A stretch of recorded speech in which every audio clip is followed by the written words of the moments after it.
Hello, everybody. Thank you for being here. This is the technical session number 8 for SVR. This technical session will be in English, and the topic is virtual environments, and we will have 4 full papers and 2 short papers. And questions after the presentations will be made by video, as any other technical sections in this conference.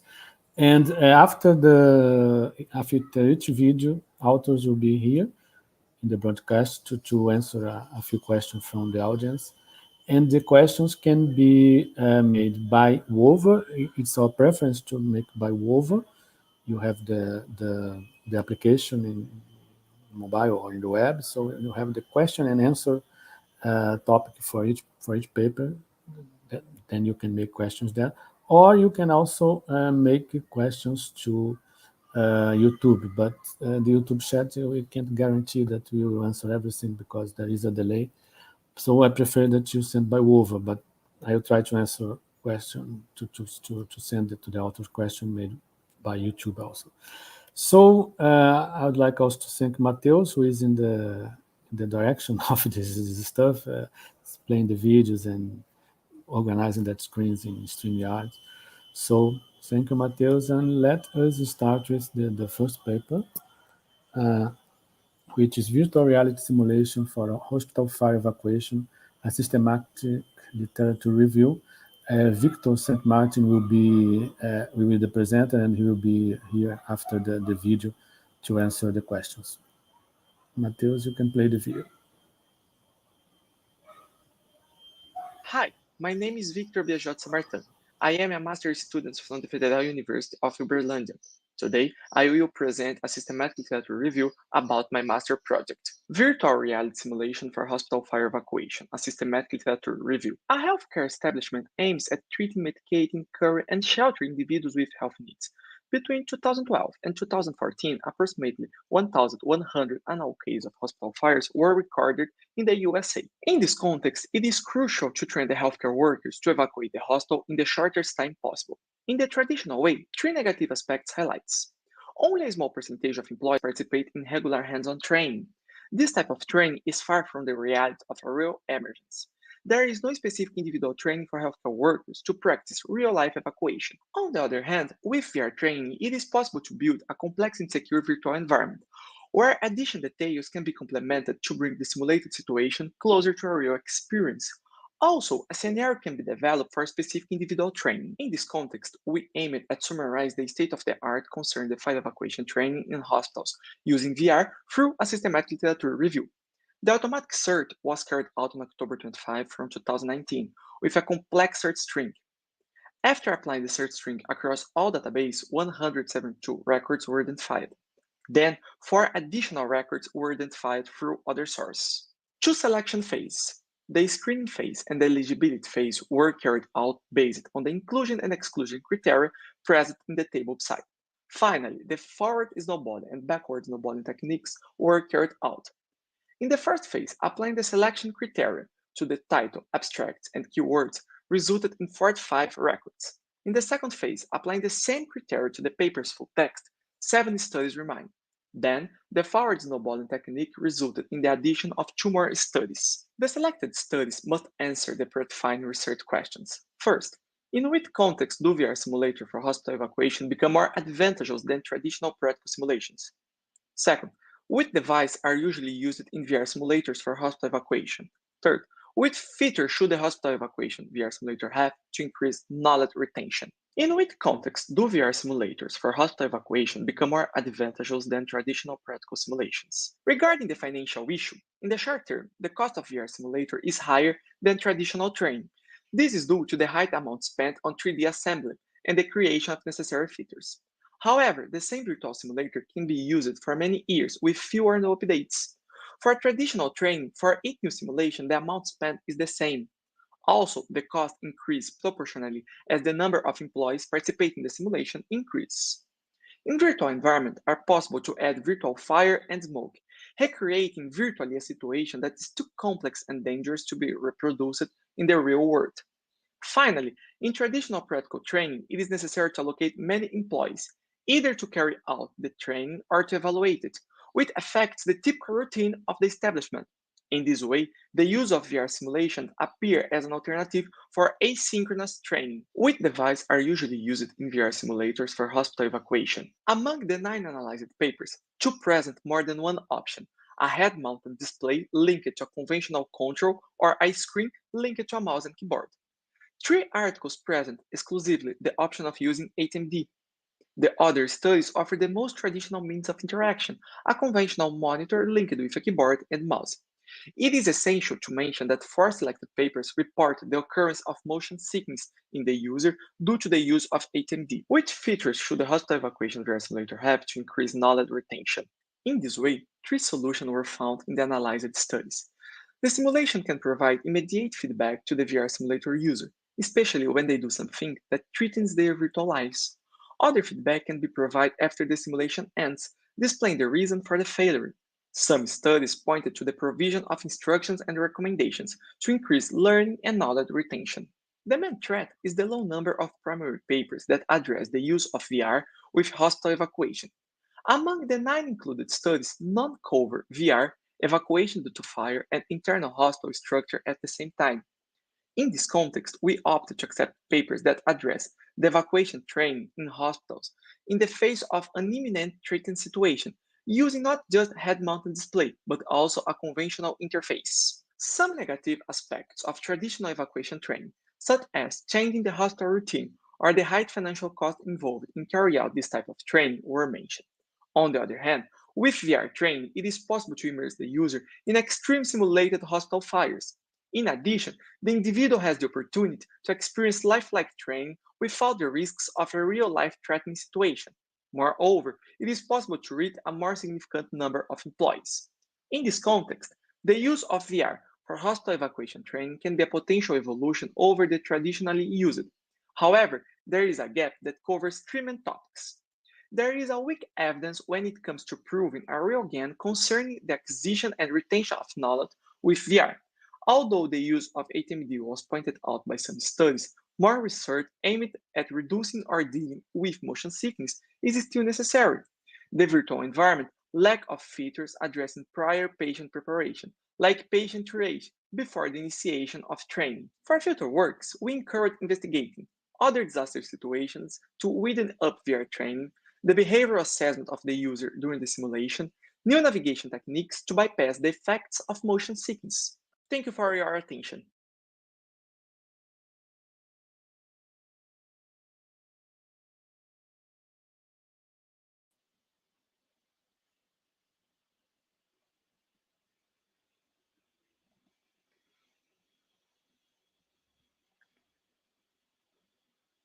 Alberto, eu acho que tá mudo o microfone. Sorry, I muted the microphone because I didn't know if there is any interference during the video, but probably not. Well, I just put a comment in over, but I forgot to say in the beginning that you can ask questions in Portuguese, and I translate. So feel free to ask anything in Portuguese.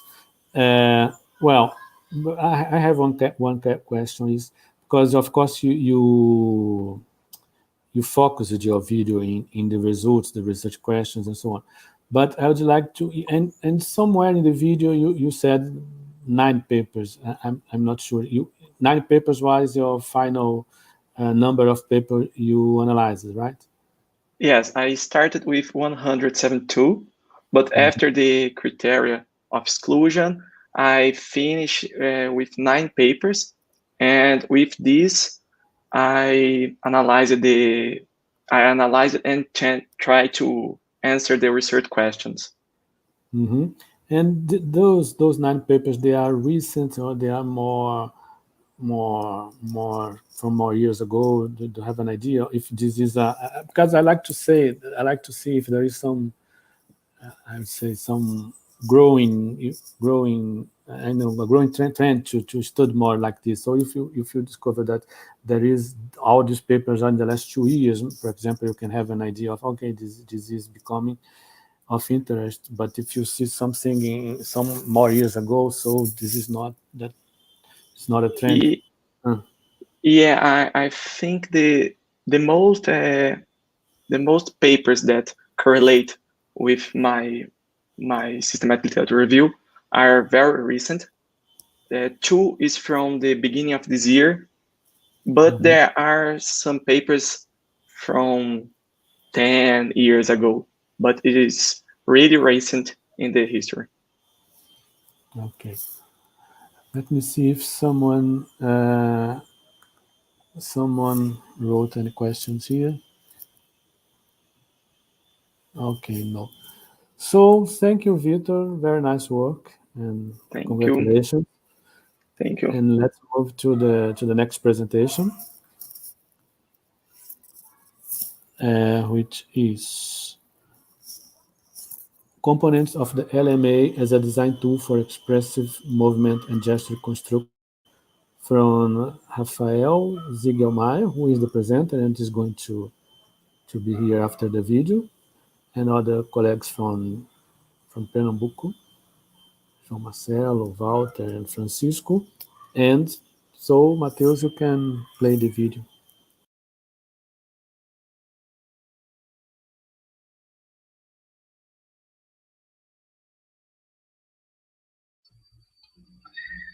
My name is Rafael Soares Ziegelmeier, and I want to present my research, Components of Laban Movement Analysis, a design tool for expressive movements and gesture reconstruction, that was developed in collaboration of Walter Franklin Correa, João Marcelo Teixeira, and Francisco Simões. This research presents the emotion model for designing body movements and expressive gestures in virtual characters. From a fusion between the techniques of animation and the parameters described in the Laban movement analysis method, a framework was created for the construction of body movements capable for expressing 15 different human emotions. Laban movement analysis is capable of generating parameters that allow the association between the body movements and the intentions and emotions that motivated them. The Laban defined his motion qualities in the 4 components. The other components are body, space, and shape. For this, he described the motion effort according to 4 factors: space, time, weight, and flow. Each factor has 2 elements: space, direct and indirect; time, sudden and sustained; weight, light and strong; flow, limited and free. For the selection of the scenes of animation, it was necessary to understand the structure of personality traits and emotions. And for this, we adopted the Russell model circumplex of affect. From the research in animation films, we selected 393 scenes in which the character used the corporal expression to communicate emotional states according to the 15 emotions defined in the Russell circumplex of affect. The validation test of the model occurred in 2 phases. In the first, we tested the usability of the model with a group of 11 animation students. In the second test, we used a new group of 29 volunteers who were supposed to watch the animations and try to recognize the emotions that the 3D characters' body movements communicated. The results obtained in the usability test of the framework and the results of the test of emotion recognition in the videos produced by the first stage evaluators lead us to believe that the framework has the potential to be used as a design tool in the construction of movements and gesture expressive, and that is possible to apply them in design activities that cover fields of art and computing, such as character animation, game design, interaction design, and robotics.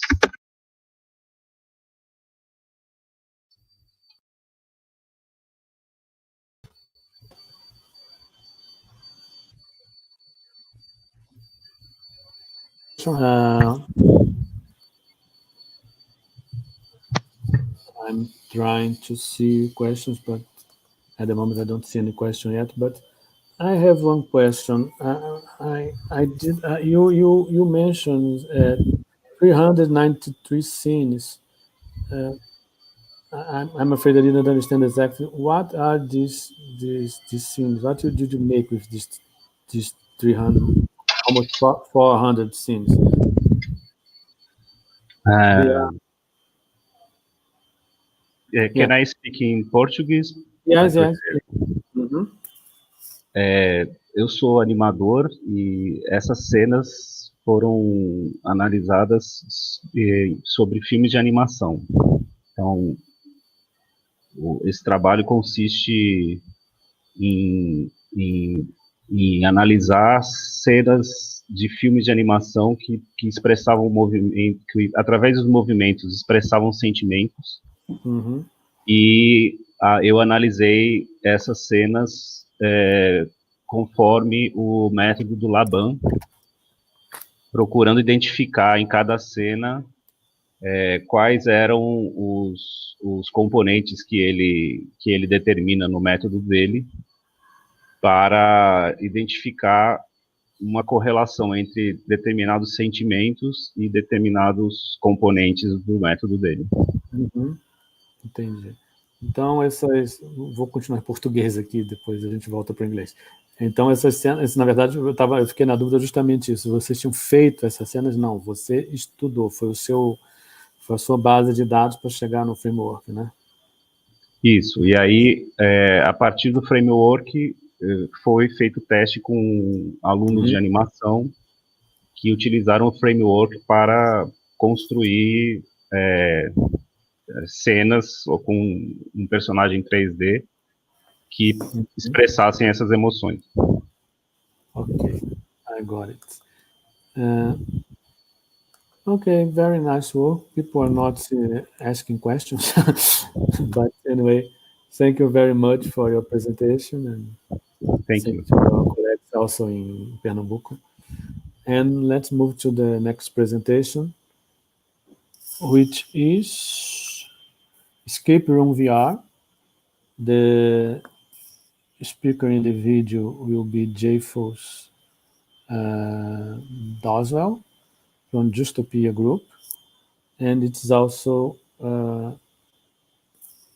well, the authors are Pablo Figueroa, Andrés, and Juan Diego Correa.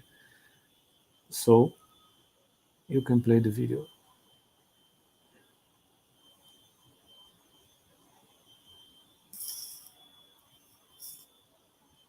Hello, welcome to Escape Room Virtual Reality, a tool for diagnosis and treatment of attention deficit disorder. This is the result of the final project from Andrés Bejarano on the right and his late friend Juan Diego Correa on the left. We're very sorry for Juan's departure very prematurely. So, what is attention deficit disorder and attention deficit hyperactivity disorder? It's a mental disorder that affects concentration. It seems that it's increasing in throughout the world. In 2016, around 9.4% of children in the U.S. Were diagnosed with that, and several technologies have been used for diagnosis and treatment, VR in particular, but all VR, let's say. And in particular, right now, very recently, there is a tablet-based game, Endeavor X, that is FDA approved for the treatment of ADHD. What we want to check is with current technologies, with current VR technologies, how we can create treatment software for ADHD. So our development process, there was an initial discussion with psychologists We created a minimum viable product from that discussion, and we did some tests before Juan's and Andres' work. They did the re-engineering of that first version. They created a new version, mostly in English and also with some improvements. They ran some user tests, and we are reporting in this case the results. The software has three main games. The one on the left is a game of matching some colors, colored cubes to some pedestals that are on the right or here on the bottom of the image. The time is used for identification of the particular test. In the middle, you can find the visualization of the second test that is based on Simon Says, this popular game with sounds that are increasing in complexity. On the right, the images show um, a hieroglyphic. We have to reproduce a word using some models that represent the words. So our study was affected by the pandemic. We couldn't run as many subjects as we wanted. We ran 8 subjects, and each one of them gave us information about the time that is instrumented in the software. And here we are reporting the results of a final questionnaire that we asked them to answer. So the details can be found in the paper, but the first bar chart that you can see on the top left shows the ages. You can see that the ages of these 8 people are all over the spectrum between 20 years old and 60, 70 years old.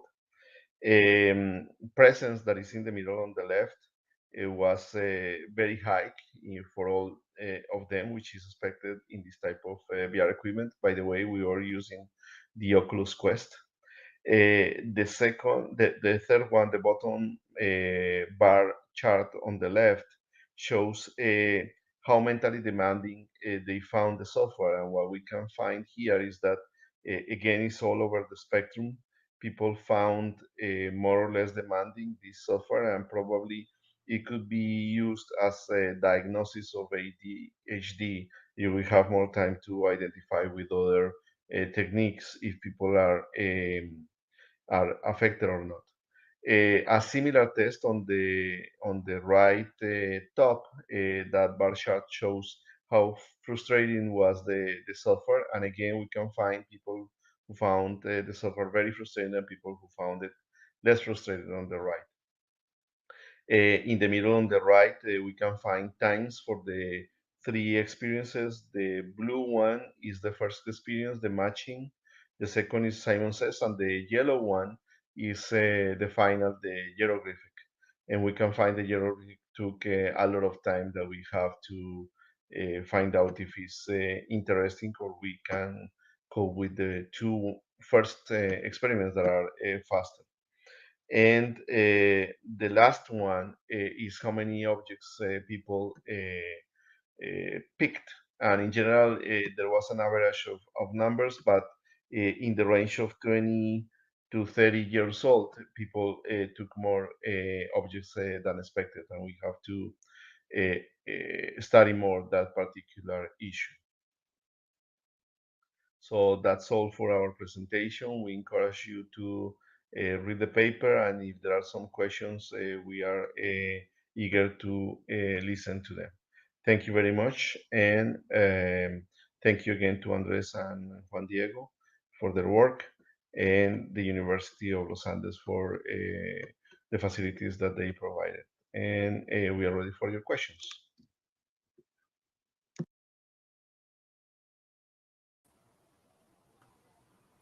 Thank you. Hello, I don't. welcome to the Hello. escape room. Hello. Well, I don't know why in Hova there is the information that the presentation was someone else that wasn't an author of the paper. Actually, who presented the paper in the video was Pablo Figueroa, who is the professor in Colombia and the author of, and probably the advisor of the two students. And I'm not, probably he's not here. So, right to answer the questions here.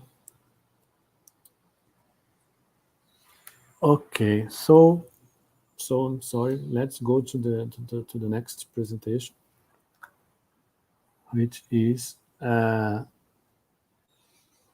automotive marketing research and virtual reality, a systematic literature review from Alexandre Costa Henriques and Ingrid Winkler from Senai Cimatec.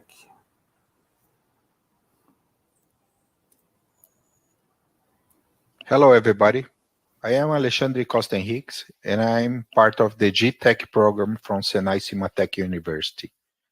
I'll be presenting a systematic literature review related to virtual reality application in automotive marketing research. This study was performed together with Dr. Ingrid Winkler from the Computational Modeling Department from Senai Cimatec, located at Salvador, Brazil. As an introduction, in the Brazilian market, original equipment manufacturers, called OEMs, conduct research with final customers to get inputs, opinion, and preference on vehicles. These surveys are performed in a showroom with different visual stimulus, which are in majority performed through static full-scale physical prototype models. These models require a significant amount of a specialized workforce and represent a considerable cost and timing of the automotive product development phase. This study aims to identify opportunities and limitations to apply VR in automotive product development marketing research through a systematic literature review. The methodology utilized was a qualitative systematic review performed on scientific literature and was comprised of 7 steps. In the planning phase, it was choose 3 different scientific databases for the research: Science Direct, Springer, and IEEE. In the scope phase, it was defined the 2 principal questions to be answered: which is the state of art of VR applicability in automotive market research, and which are the opportunities and limitations of VR used for automotive marketing research. The database research was initiated in the searching phase with applications related to virtual reality. Filters were applied in the assessing phase with keywords that correlate to automotive business and marketing research. And in the synthesizing phase, a refinement was applied in the documents looking for further correlations with the automotive business application, human behavior in VR, potential use in market research, and VR research with final users. Results for the first questions relate to state of the art identified that the automotive business has been using VR for quite some time, and main applications are technical design reviews, ergonomic studies, manufacturing feasibility studies, driving simulations and habits, technical OEM and dealer training. It also identified that beyond the automotive business, there are learning from different areas, and these learnings are mainly correlated to marketing research. In relation to the studies performed, there are 4 groups of analysis type that can be identified. VR improvement studies, where investigations are performed in order to improve a VR application already in use. Systematic reviews, similar to the one performed in this study, where investigations are performed to understand the applicability, opportunities, and limitations. A-to-B comparison, where VR is compared against different environments, normally against physical environments. And surveys, surveys with current and potential VR users, understanding opportunities, improvement, and learnings of VR applicability. The table in the right demonstrates that none of the studies in auto was performed with final users, and more than half of the studies were focused on improving current VR applications already in place. On the other hand, in the retailing area, all studies were performed with final users, and the majority of those are A2B comparisons. In relation to the second questions on opportunities and limitations, the main opportunities identified in the studies were cost reduction, since the physical models are very costly, proximity to customers due to difficult to transport physical models, while VR preparation is much easier, and flexibility in interactions. Since programming different options to interact with customers are easier to make virtually than building different physical models for the same scope. On limitations, where the most important and may impact the auto marketing research are lack of product interaction and manipulation, which is very important in a marketing research, collecting inputs from customers, their habits, and so on.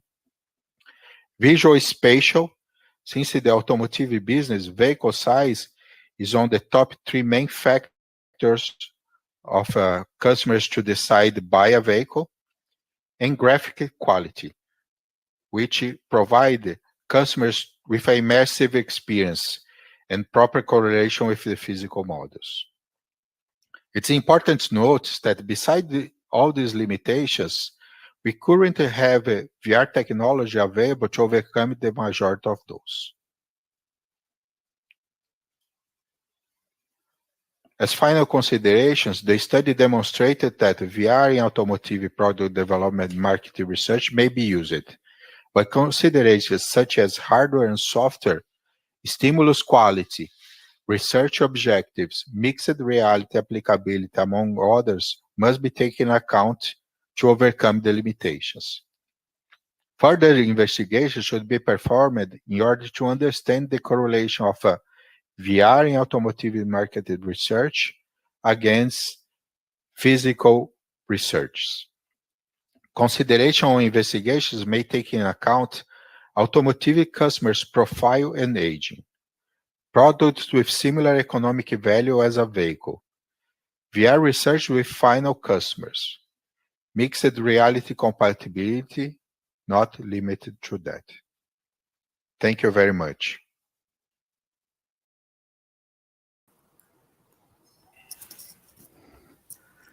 Thank you. Hello, Alexandre. Hello, Alberto. Hello, thank you for the presentation. And let me see if I have some questions. At the moment, I don't see a question, but I see some. Manda ver, Alex. Anyway. I have some support, right? That's great. Yeah, support in YouTube is very good. But anyway, I since I'm not from marketing, I was curious about some. I mean, you said that the papers you evaluated are more related to technical, maybe what you said, physical. They are related to ergonomic things and driving simulations and so on. They are, and you said they are not used for final users. I mean, they are probably, most of them are for the development of the tool itself, and the others I can imagine that they are for people in the industry itself to enhance ergonomic aspects and so on. So how do you see the why you don't see that things used in marketing? I understand that you said marketing is not necessarily the final only the one that you buy the car, but some more related to the product development. People, if I'm right, you were thinking in getting people to know something about the development of an automobile and how the industry can receive their opinions there and so on. Is more or less like that? Is more or less, Alberto. In fact, if you get from the 19 documents, almost half of them relate to the automotive business itself, which is exactly as you said, is not really performed with final customers, performed with technical experts, engineers, and design inside the OEM. So it is related to technical design reviews, ergonomic analysis, and so on. But the other half of the papers are related to marketing research, and the majority of those are related to research of small goods research, right? So like a supermarket comparisons between virtual and physical reality, websites that where they are trying to synchronize the or compare the user on websites buying instead of physical markets. So there are a kind of mix of documents relate to that.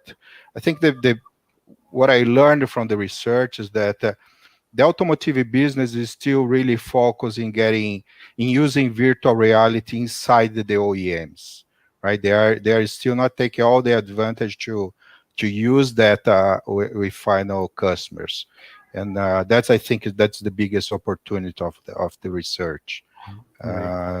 You see the other markets like retailing or small supermarket or even big supermarket start to use the virtual reality to understand the customer's behavior virtually instead of building small supermarkets or bringing customers to test that in a physical environment. So the study demonstrated that there are opportunities even though the automotive business are still not using that.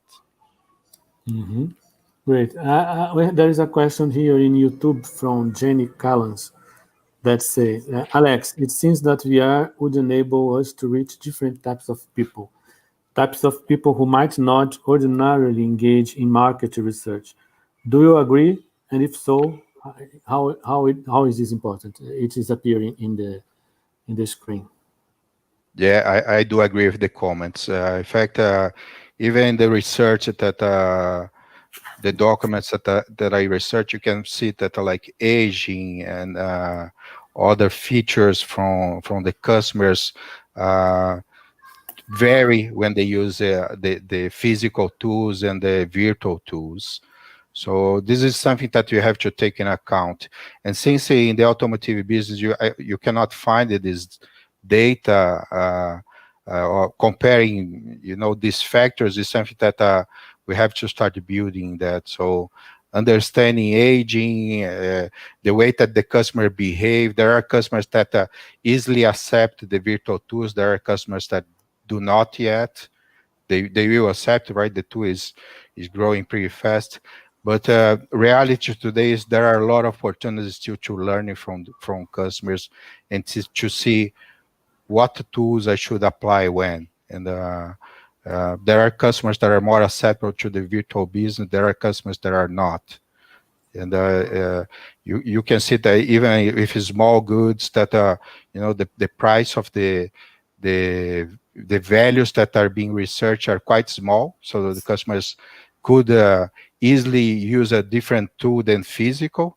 When you start going to products that are more expensive, even with furniture, you start seeing that a lot of customers don't really like yet the virtual tool. There are still some complications to use this tool in a market research. So when you go to a vehicle which is more expensive, that could compromise the research. So there are still a lot of investigations that the community needs to do to make sure that these tools can be used in the automotive business. Okay, thank you, Alexandre. Let me just let's check. No more questions. Thank you, Alexandre. Thank you, Jenny, for the question. And let's move. Thank you, everybody. Thank you. And let's go to the next. Now you have two more short papers. So the video and the time for interaction is a little bit smaller. And this is Spring Stepper, a seated VR locomotion controller from Christopher Carmichael and others, and Christopher is going to present. Play the video, Alex, please.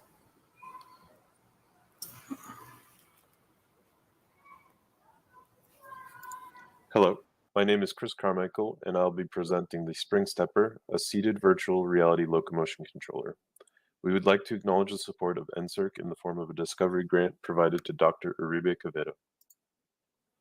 In this presentation, I will go over the introduction, development, preliminary results and discussion, and conclusions and future work. Introduction. Virtual reality is becoming more common and is used in a wide range of fields. Locomotion in virtual environments is considered crucial for most VR applications. Natural locomotion improves immersion and user experience and reduces the occurrence of simulator sickness. So, what is needed is an immersive, effective, user-friendly, intuitive, and accessible locomotion device. What we wanted to investigate for this paper was, how does a makerspace locomotion device compare to consumer-level techniques in terms of locomotion speed, accuracy of interactions, and usability? Development. For the development of the device, several requirements were laid out based on a review of existing literature. First, it should be controlled by the lower body to free up the hands to interact with the environment. Second, it should be seated to increase user safety, increase accessibility, and lower its requirements for supporting weight.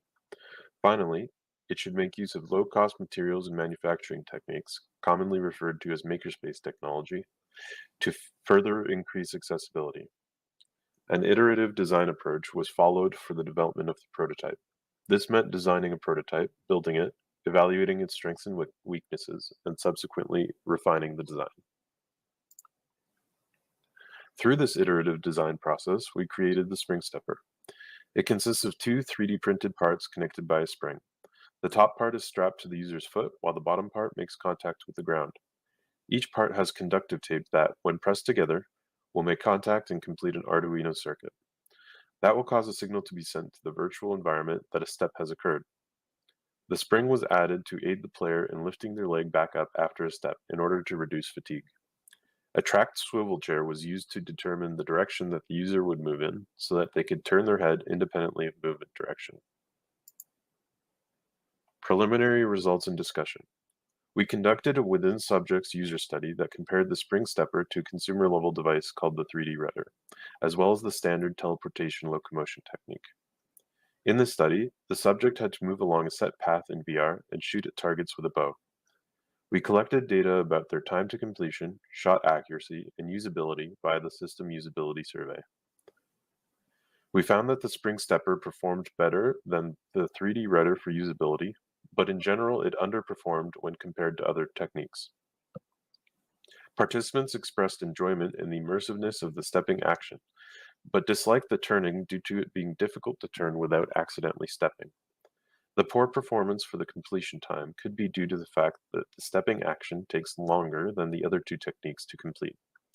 Similarly, the poor performance in terms of accuracy could be explained by the participants trying to shoot targets from farther away due to the increased effort required to move with the Spring Stepper.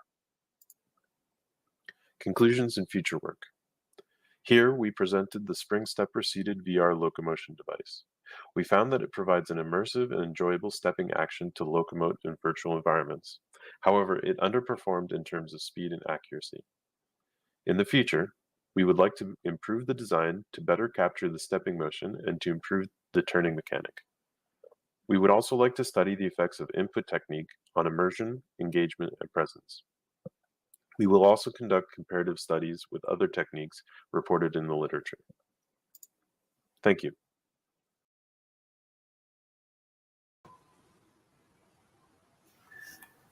Thank you, Christian, but I'm afraid Christian's not here. Probably not, right? So if not, Christopher didn't appear right now, we'll move to the next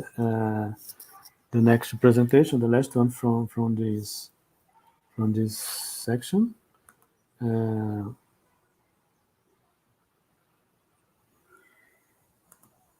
Which is Álvaro is here. Okay, maybe Álvaro can enter here to answer. Sure. Can you guys hear me? No, I can't see, but I can hear. That's okay anyway. Thank you for being here, Albert. And well, so people. Okay, now I can hear. I can see. Hello. Everyone. Okay, I have a question. Yep, sure. Yes, I saw in the certainly it's a very interesting device. Probably is much better than a kind of walking place with anything. But I saw the guy sit in the chair. Is it possible to work with this standing up, or Yeah, it's the yeah. So this version is only for seated VR. We did contemplate having a standing version. However, that would require a complete redesign of the supports. And since we were trying to have it very cost effective, we decided to just capture the leg movement by being seated. And the other consideration that we had is using a swivel chair so that users could rotate their body. Because in a previous study, we found that having camera-based rotations using the head was difficult for some users. All right. So having all the movement done by the body was easier for them to perform. Thank you. Let me see if you have another question somewhere. Let me check over. Okay, no more questions. Thank you, Alvar, and probably I'm going to see you again in the next paper. It's yours also, right?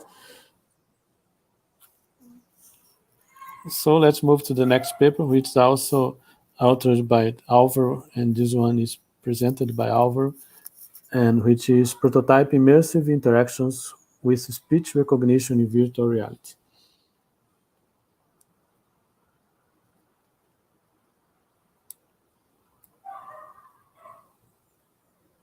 Hi everyone, my name is Alvaro and I'm presenting prototyping virtual reality interactions in medical simulation employing speech recognition. We would like to announce the support of NSET in the form of discovery grants to Dr. Capados and myself. Outline. Introduction, development, discussions of preliminary results, conclusions, and future work. Introduction.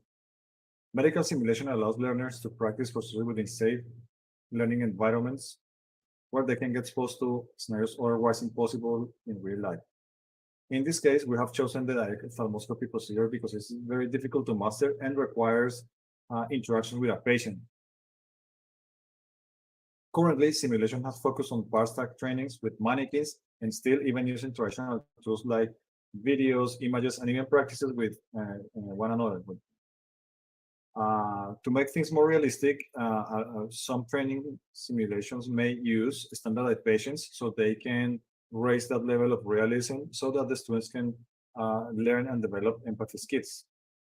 Currently, we're seeing a trend on VR and avatars driven by AI and natural language processing.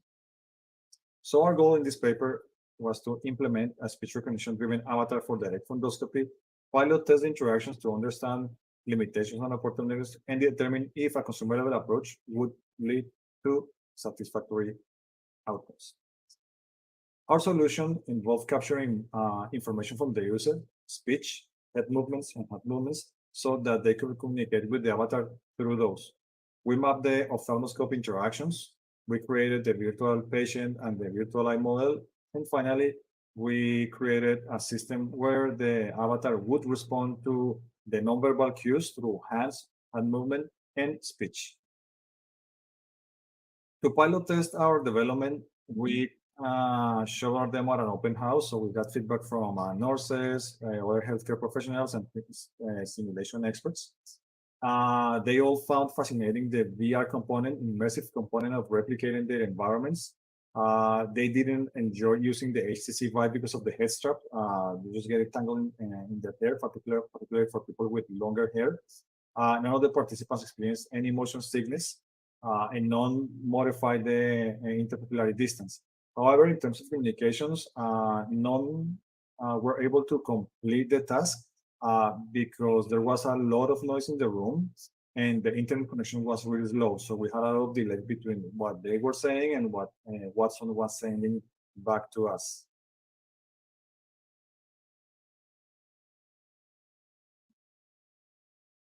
So here we have presented an implementation of a direct ophthalmoscopy virtual patient interaction using speech recognition. From our experience, we can conclude that under controlled conditions, the user can provide those instructions to the avatar. However, once we took that out to a real setting, it didn't work that well. So things that we learned in this project is that if using an older headset, it's best to use something like a lavalier microphone. If using IBM Watson, make sure that you have a stable internet connection. Our experience with IBM Watson wasn't the greatest, particularly because of the internet connection and users with multiple accents. So it would constantly misinterpret what they were saying. Also, try to minimize your audio sources as much as you can. In terms of future work, we would like to update this project to use current standalone VR headsets because they do better job with a microphone and explore other AI recognition tools.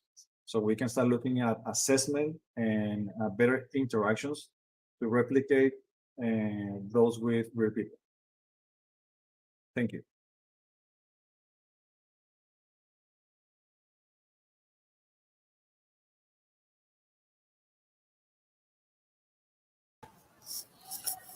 Thank you, Alvaro. Here you are again.